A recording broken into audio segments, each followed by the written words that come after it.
له چین سره پر پوله د افغانستان واخان کوریډور د پنجشیر پر وسیله له کابل سره د یوې سترې لارې پر جوړېدو ونښلول شو.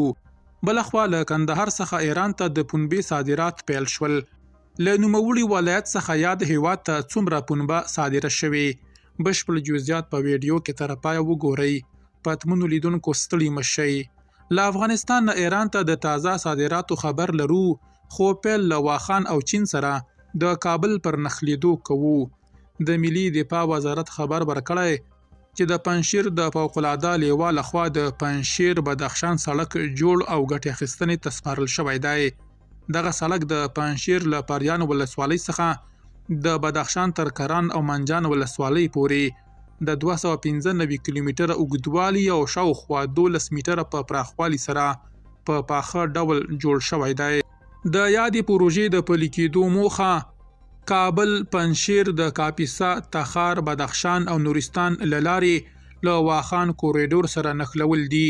له نورستان څخه تر پنجشیر پورې د 204 کیلومتره سړک جوړولو کارونه هم روان دي او تمه ده چې هغه هم په راتلونکي کې ګټې اخیستنې ته وسپارل شي.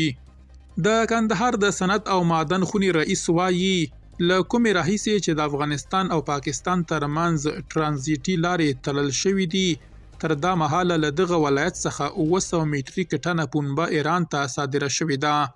یاد صادرات د یو خصوصي شرکت لخوا دغه هیواد ته ترسره شوي دي او ډیره شوې چې 300 میټریک ټنه نوره پنبه به هم یاد هیواد ته د همدې شرکت لخوا صادره شي. هڅه روانه ده چې له نورو هیوادونو سره هم په دې اړه تړونونه لاسلیک او د پنبې صادرات ورپیل شي.